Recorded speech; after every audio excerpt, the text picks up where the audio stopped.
Hello and welcome to the Indomitable Tech.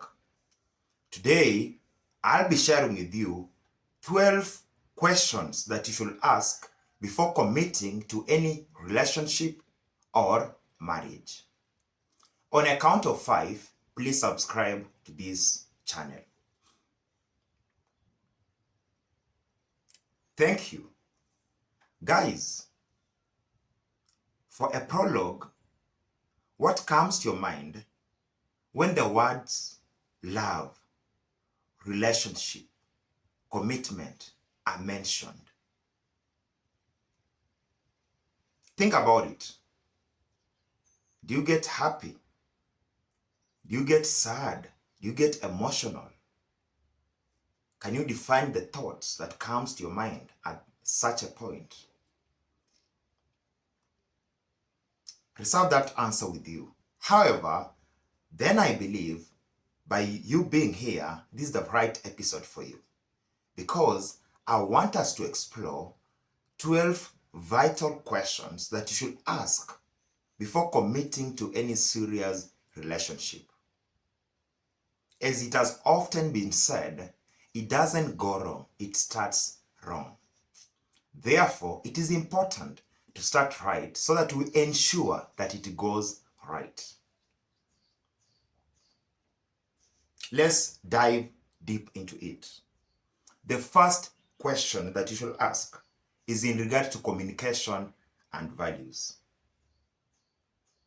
Communication to a relationship is like oxygen. Without it, it dies. It dies a natural death.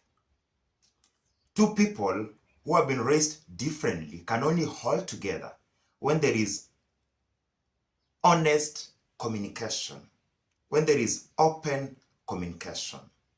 And communication in this case, I'm referring to both verbal and non-verbal forms of communication. And it's important from the onset to agree, how do you communicate when faced with challenges or even differences?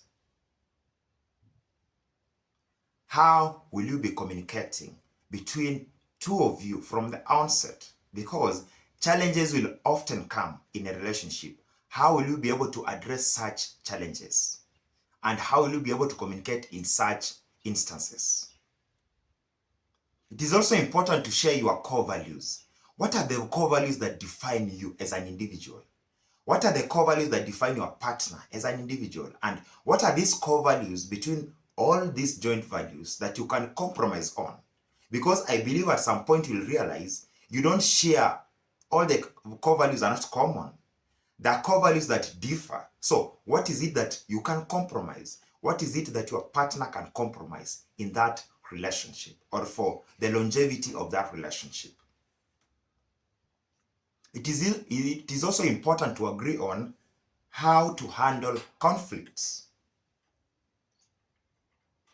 When you're faced with conflicts, are you ready or able to compromise?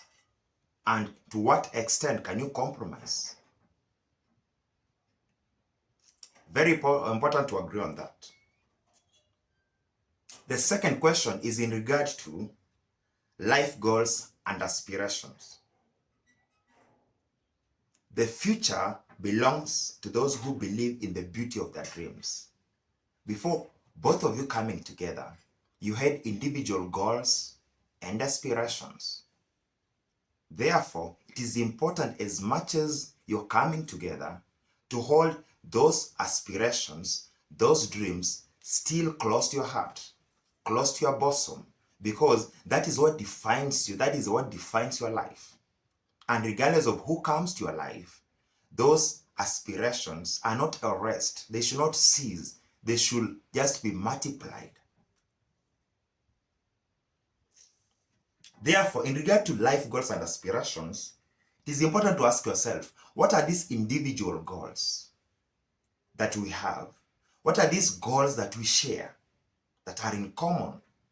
But at the same time, where do you see yourselves in the next 5, 10, or 20 years? Because marriage or relationship is a long-term commitment. So it is important to align your goals or aspirations as early as possible so that you don't get to a point and go divergent ways or divergent paths. Your paths should be aligned from the onset. But from the onset, you understand we are taking this path and we shall only be able to commit ourselves on this path up to a certain level. We shall not take any detours along this path, because as you align your thoughts, your aspirations, and your dreams from the onset, you are able to set your marriage and relationship goals. And at the same time, you're able to be pragmatic on how those goals will be achieved, on how you'll be able to put effort, commitment, and even resolute pursuit towards achieving those goals.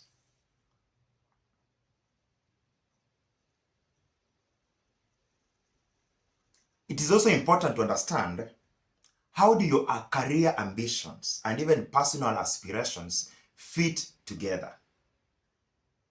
And I always advise people to take couples who have got aspirations and goals and even career ambition that are able to align. Or you can compromise one at the expense of the other while keeping this relationship intact together. Whereby, in case there is a divergence of views, you've already established a clear method or methodology of addressing such a challenge. But in the long term, both parties in that relationship should feel satisfied. No party should feel compromised at the expense of the other party. You can only compromise one item at the expense of another to ensure that there is progress. But you cannot compromise your entire attributes or your entire cause or your entire dreams at the expense of somebody's dreams. It's very important to understand that. Thirdly, and sadly the most important aspect that each and every person who is getting into any serious relationship should consider is in regard to finances.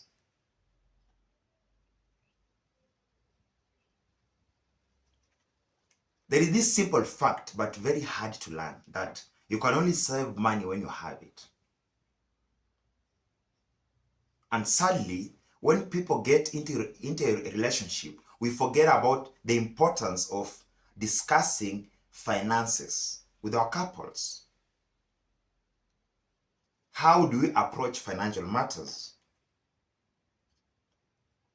It is important to agree on how will you manage finances as a couple, that is jointly, and at the same time as individuals. How will you be able to handle your own finances? Very important from the onset to agree how that will be done. It is also important to discuss on your attitudes towards savings, spending, and even budgeting. So that from the onset it's clear to both of you that this is how we shall be budgeting our money, this is how we shall be saving our money, but at the same time, this is how we shall be spending our money. What are the priorities that you have in the short term, middle term, and even the long term goals that you have as a couple? How will those goals be nourished? You need finances, but how will you be able to budget towards ensuring that all these goals are met? All these pursuits, all these dreams and aspirations are fuel towards their realization. It's also important to understand how will you handle financial responsibilities. I've heard of the narrative of my money, our money, which is a very good thing, but in the long term, it has caused friction whereby parties do not agree. It is always important to agree that we have this amount of money at our disposal. How shall we be able to budget our money? And if one party feels that they can cater for a certain number of needs in the family or in that relationship, and another party feel they can cater for this, or one party feel that they can cater for everything, it is important for that to be clear from the onset, so that you don't get to a point and feel the friction, feel that one party is doing less than the other, because you agreed from the onset that party A will be doing A, B, C, D, party B will be doing X, Y, Z. Very important from the onset, so that you don't create that conflict. Because what I've realized is that what ends relationships are not big things. It is just a culmination of these small matters that were never discussed or that were ignored from the onset, that have culminated towards a bigger thing. An amorphous of so many things that could have been addressed so early, or if you just took some minutes to discuss these fundamentals in regard to finances early on in your relationship or in your dating life. The fourth item, or the fourth question you should ask is in regard to family and children. Family is not an important thing. It is everything. It is the only thing. And as I've listened to people who are in their 50s or 70s, most of them, that is what they've told me, that regardless of how much success you create in this world, family is what matters at the end of the day. You might have all this fortune, but unless you have a family that is able to hold you together, unless you have somebody that is able to cheer you up, stand by your side as you achieve all those goals, you'll never feel satisfied as a person. You'll never feel satiated as a person. So from the onset, is always very important to discuss family matters, family and children. Very important. And some of the things to consider when discussing on family and children are, do you want children? And if yes, how many? Don't get 5 years down into a relationship and one party feels they want 5 children, the other party feels 2 is enough. It's important to have that candid discussion from the onset. How many children do you want as a couple?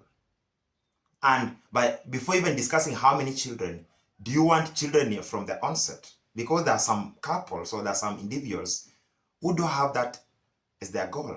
There are people who don't want children in their lifetime. There are those who just want to adopt. There are those who want to live without children. So it's important to discuss these matters so that you don't get deep into a relationship when you have not connected the hearts, the emotions, the financial commitments and everything. Then you end up realizing one party did not want children in that relationship. Or one party wanted 5 and another party wanted 2. It's important to connect your dots from that very onset. Very important. Then it's also important to discuss how those children will be raised and educated. Who will be responsible for their upbringing and also for their education? How will you be able to work together towards ensuring that your children, your product, your next generation is raised in a happy home or family setup, but at the same time, they're educated? Which form of education do you want for your children? Do you want them to go through the traditional form of education, the modern form of education, or what are your thoughts in line with education? Because I believe before you get into the family lineup, you already understand how you're budgeting or what you want, your intentions, your intentions about children are already clear. So what do you think is the right way to go? And it's always good to be honest at this point, so that you're able to align your goals very early. In the instant that they are divergent, but at the same time, if they already align, it's now very important to start reinforcing those goals as early as possible. Another very crucial point to consider under this point is how do you handle relationship with the extended family members? Remember, when 2 people come together, both of you were drawn from different families. So how will you be able to handle those family members? Your in-laws, your brothers and sisters, How will you be able to handle those people? How will you interact with them? How will you communicate with them? How will you bond with them? And to what extent will you be able to bond? Because you're creating another family unit. But as much as you're creating another family unit, there are still other families. There is still another network of families, another network of individuals that have made you to get to that point where you are. Therefore, it is important to align your goals, your aspirations as early as possible on how you'll be able to connect with these people on both sides of that relationship. The fifth question that you should always ask or consider is roles and responsibilities. Listen to these guys. For the few decades that I've lived, love is not always about looking at each other. It's about looking in the same direction. You'll only realize the beauty of having someone whom you're able to look in the same direction when you see how that amplifies your energies, your focus, your goals. You might love the beauty, the ambience, the feeling of just looking at each other, but that is not enough. Are your goals aligned? Are your aspirations aligned in the same direction? Therefore, it is important to understand what are your roles and responsibilities from the onset in that relationship. What are your expectations? Because we have been raised up in different backgrounds, with the different personalities, in different cultures and beliefs. Therefore, it is important to understand what are your expectations regarding household chores, cooking, and even other responsibilities. In most patriarchal societies, there is gender definition of roles. In the same ways to matriarchal societies. Also, how you have been brought up will define how you'll be able to interact with gender roles. Therefore, it's very important or very vital to understand how will you be able to align your goals around that topic of roles, that family and responsibilities from the onset, so that you don't get to a point and realize that you are trying to now force down some roles just because of your culture to somebody who might feel that that is pinning them down. It is important to align those goals, to discuss them. How will you be able to interact with a certain role? For instance, cooking. Will both of you be cooking in that household? Or will one party be in charge of cooking and the other party is maybe in charge of maybe doing the dishes or the laundry? Basically, how will the roles be shared in that relationship? Very important to discuss that. It is also important to discuss how you'll be able to balance between work, personal time, and shared responsibilities. At times, people get into a marriage setup without discussing this important facet of marriage, whereby you have not agreed on how both of you will balance all these work-life responsibilities. You end up getting into a house, but you never have personal time with yourself. Or you never have time to commit to things that matter to you. Or you never have time to commit to things that matter to both of you. It's very important to balance, to discuss that balance. If all of you are having maybe 8 to 5 jobs, what time will you have now for the family? For both of you, for 2 of you, maybe to have that vacation, to have that road trip, to have that coffee, to have that weekend picnic, to have that coffee date with the family. Very important to discuss those matters. To have that dinner with friends, to have that wine maybe at the end of the week. It's very important to discuss those matters so that it is clear from the onset that as much as you're getting into this relationship, we shall try to strike a balance between this and this, so that you don't get into a relationship and that marks the end of your schedules at work, or that compromises your work, or that compromises the things you've been doing in your life for maybe close to 2 decades now. What you should do is to ensure that what you've been doing is amplified. If you own a business, your marriage partner should ensure that they're able to come in and amplify the amount of effort and the amount of returns you're getting from that business. If it is your job, they should create a peace of mind that will ensure that you're able to become more productive at even your job. But how can that be done if you don't discuss?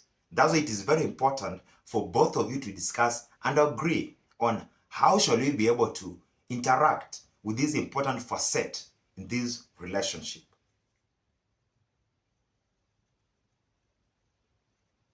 Then it's also very important to discuss if both of you are willing to adopt and help each other in case things change.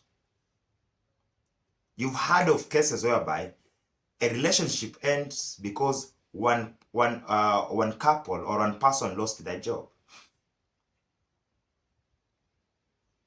It crashes because a certain part or segment of that relationship lost their source of income.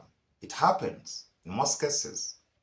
Therefore, it's very important from the onset to agree that according to my beliefs and customs, this relationship will only hold together if both of us are stable. Maybe we shall never support each other when things go down. Or if in case things go down, I will be able to hold you down. I will support you until we get back on toes. Very important to understand that. So that you don't overcommit or you don't overindulge into something that will eventually crash because of unforeseen circumstances. Your couple might be downsized in their business, or their business might go down. What happens in that scenario? Will you support them? So it's important to understand how will you be able to interact with that important question. These are hard questions, but very important questions. Don't assume that because you're having this partner, they'll automatically support you, or you'll automatically support them. You have to agree. So that because we have been raised up differently, therefore agreeing is the only way to go. So that both parties are able to align their goals and aspirations to what they think is alive and fits well with their own upbringing and even with how they want their life to be seen. The sixth most important question is on intimacy and affection. Intimacy and affection. Let me tell you this. The best thing to do in life is to hold on to each other. That feeling of support, that feeling of having somebody who is always there to listen to you, to cheer you up when you're down, to hold your back when you're almost crashing. That is very important. The aspect of intimacy and affection. And most of us ignore that, especially when love is ballooning there in the air. We forget that important facet. But what are the things that you should consider in that important facet? How will you express love, affection, and intimacy in that relationship? How will that be expressed? Do you want chocolate? Do you want flowers? Do you want extended talks? Do you want monthly vacations? Do you want weekly coffee dates? What is the best way for both of you to express their love, affection, and intimacy in the relationship? Because when we get to a point of trying to figure out as we proceed, one party might feel that they're disoriented. So it's very important to ensure that both of you agree that your partner loves flowers. So you give them the flowers. And on your side, you love coffee dates. Go for those coffee dates. So that both parties feel satisfied. Don't bring flowers because your partner also loves flowers. That is like trying to equal it out, which at times doesn't always work out. Understand what your partner loves. What do they love? Do they love just movie time? Create some time for that movie time. Do they love surprises and gifts? Understand how you'll be able to bring that into that relationship. And what do you also love? How can that be brought into that relationship? Balance your goals and expectations in the relationship. Very important. It's also important to agree on how to meet your physical and emotional needs,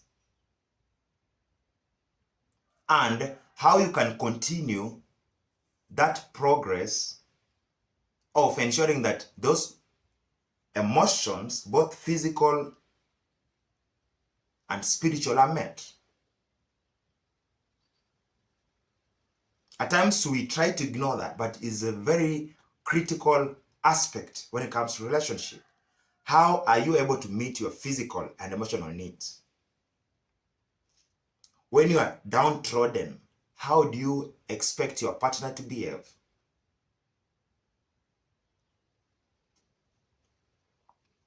When you are sick, what do you expect from your partner?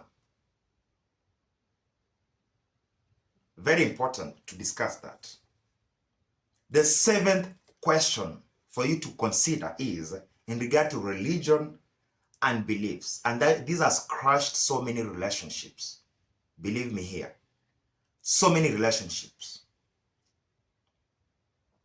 Let us remember, one book, one pen, one child, one teacher can change the world.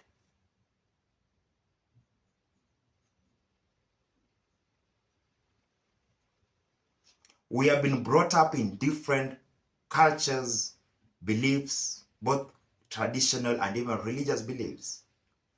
How do we align those beliefs with both of us coming together?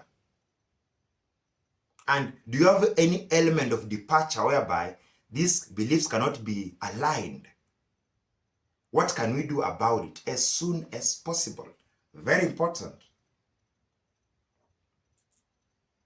It's important to consider what are the religious beliefs or spiritual values that impact your relationship. Do your cultures allow for intermarriage? Do your religious beliefs allow all of you to stay in that harmonious relationship? Very important to consider. It's also important to consider what are the potential conflicts that will arise from your relationship. What are the potential conflicts that might arise, both in the short term and even the long term? What are they? And how will you be able to counter such, if any, conflicts? So that you're always prepared that in case A happens, this is our counter mechanism. In case B happens, this is our counter mechanism. Very important. And you're able to support one another in this. You don't just ignore. Very important. The eighth question to consider is in regard to health and wellness. Health and wellness. And I'll say this. It's important to take care of your health because it is the only life that you live.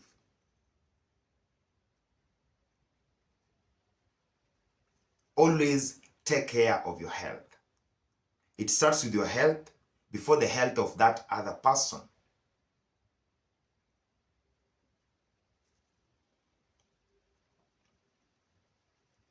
It's important to agree on how you'll be able to support each other's mental and physical health and well-being. There are people who have past emotional baggage. How can you support each other to address that? There are people who have past fears. How can that be addressed in that relationship? How will you support them? There are people who have unhealed wounds from their past relationships and even upbringing. How do you come in to support them? Can you help them to become better people? Because at times we nurse past wounds that makes it so difficult for us to bond with new people. It crushes us that we can't trust again. It crushes us that we can't hold true love again. But at times, these are things that require counseling, require a new energy that is able to let go the past and bring in these new energies that are able to foster love, procreation, and growth. Very important to do that. At this point, it's also very important to understand if there are any potential health concerns that might compromise or affect your relationship later on. Are there any certain family diseases, genetic diseases, or concerns that you have to share with your partner as early as possible?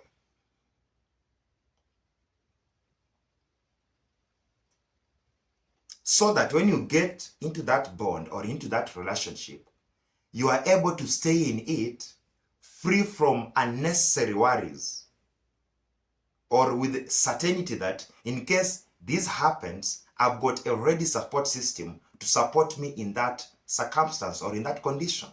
Very important to consider that. It's also very important to consider this. The time, that is the 9th question to consider.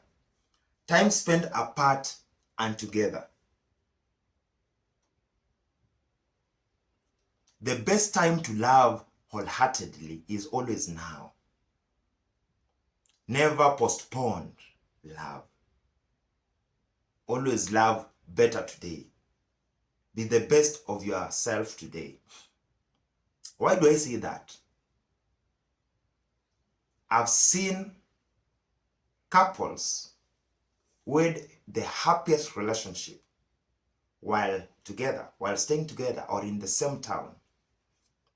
But due to some life changes, they end up separating. Maybe due to career goals or even to pursue their own paths in life. And that relationship denatures, disintegrates, breaks down. And at times I think it's because both of you had never prepared on how you'll be able to spend your time together, and also how you'll be able to spend that time apart.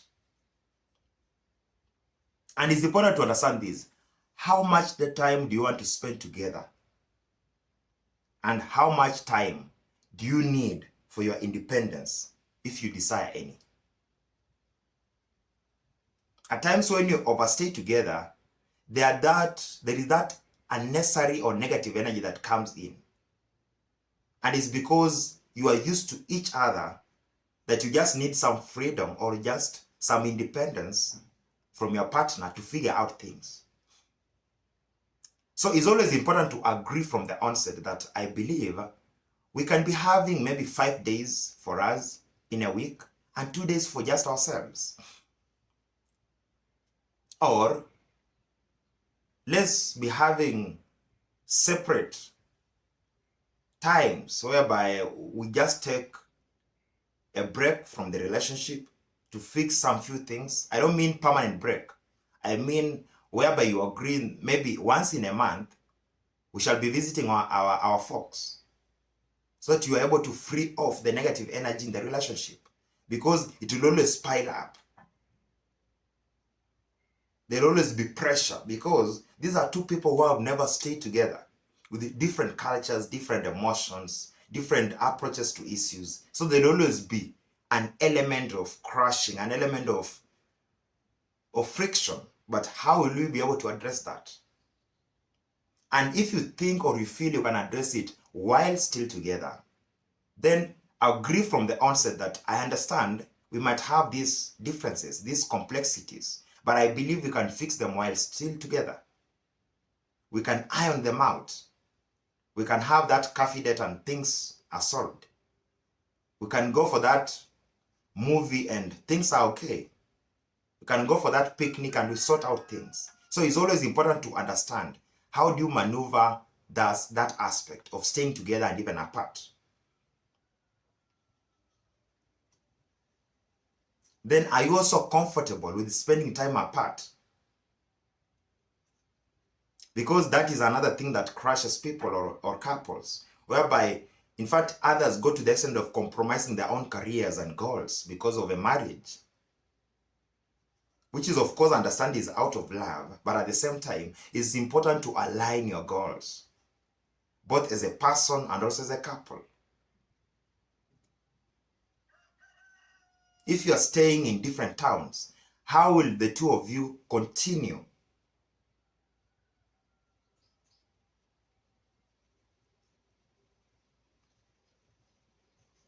ensuring that you are manuring your love? How will you be able to do that? How will you be able to sustain your love when you are in two different continents or countries? How will that be sustained? How long can you stay apart? Maybe in a year or even in a month. Very important. The 10th question or aspect to consider is on trust and loyalty. Listen to this. The best proof of love is trust. Unless there is trust, unless you can trust yourself and trust your partner, there's ultimately no love. Get that from me. And it's important to understand, how do you define love and trust and loyalty in that relationship? What is love to you? What is trust to you? What is loyalty to you? Define your own senses or your own view about these important facets of love, trust, and loyalty. What is your approach? What makes you feel you are trusted? What makes you feel that the other party trusts you? What makes you loyal? What can you compromise and what can't you compromise at any given time? Very important to discuss that. And this whereby you set your boundaries in relationships, interactions with even the outside community. Because before coming together, you had your own friends. They also had their own friends. They have their own families. You have your own families. They have got past relationships. You have your past relationships. So it is important to define clear boundaries at this point, whereby you have to understand that as you are coming together, I think we have to cut these relationships, or we have to set these clear boundaries for us to ensure that we are creating utmost proof of love, trust, and loyalty in that relationship, so that you don't end up having friction. And let me mention this point or in regard to mobile phones. Do you always share maybe your mobile phone or your gadget with your partner? Are they able to access it? If not, what do you always hide in that phone? Those are the things you should address.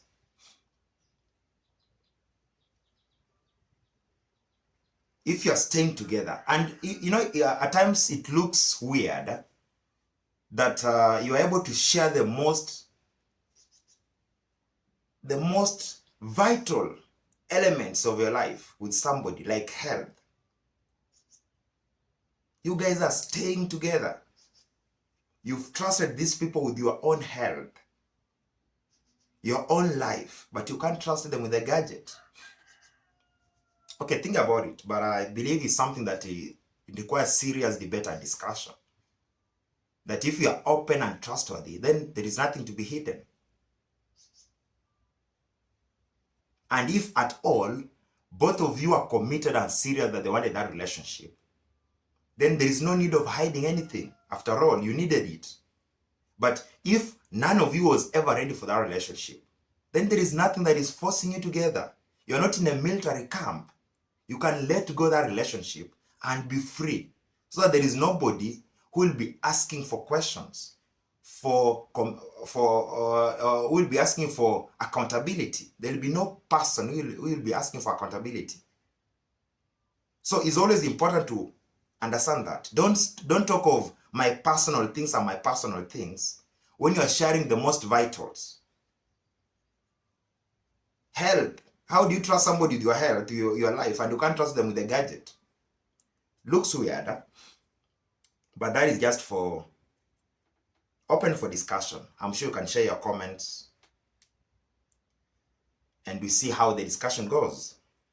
The 11th question to consider is in regard to past experiences and baggage. The only way to make sense out of change is to plunge into it, move with it, and join the dance. I think you've always heard that you can't change someone. You can only embrace who they are. And that is true. Remember, before you got into their life, they have had a totally different life for close to 3 decades or even 2 decades. You've also had a different life for that length of time. So there is no certainty or proof that you can't change what has been founded and molded for close to 3 decades or for 3 decades out of love. I don't believe if that is how love functions. That is someone who is wholly built, who is wholly molded, and you're also wholly built and molded. So you can only embrace who they are. That's why it's very important to consider somebody's past and their baggage. What do they carry deeply on their bosom? How can you help them, align them, and embrace them as they are? And if you can't do that, please let them go. Because with time, you'll understand that you can't change people.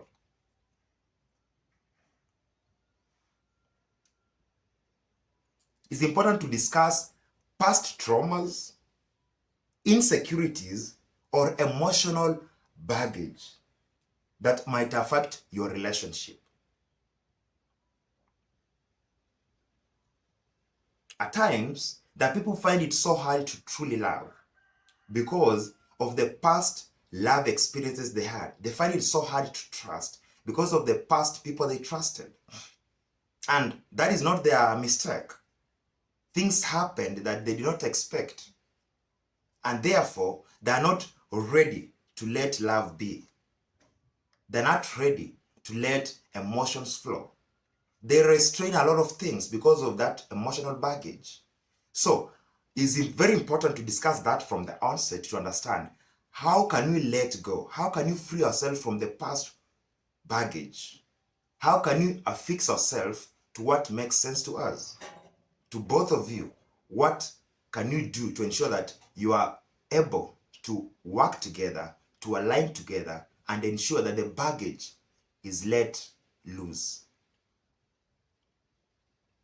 Then, are you also willing to support and work together through the issues and find solutions? For instance, if you had past traumas, are you able to support each other, maybe enroll for counseling classes, have moments whereby you have non-judgmental discussions, consider maybe getting marriage counselors to help you go through that phase of your life. Understand how to approach issues with these people. Because at times, such issues are triggered at times when there are conflicts. So it's very important to align your thoughts, your efforts, and your focus on how you'll be able to work together to fix past traumas and past experiences, which at times are always dark. Finally, the 12th question to consider is important to consider legal and practical matters. In matters of style, swim with the current. In matters of principle, stand like a rock. It's important to consider prenuptial agreements, estate planning, and other legal aspects of marriage. Always have a candid discussion early on in your marriage or in your relationship on how such matters can be approached. What is the set of your relationship? In case things don't work out, what will be the way or the method of separation or divorce? What sort of agreement do you seek? Very important to discuss as individuals, and it's always also important to have an honest discussion at this point. Don't be falsified with love and you forget to communicate your mind. Always be open, because that is what will define you today, tomorrow, and even 2 decades down the line.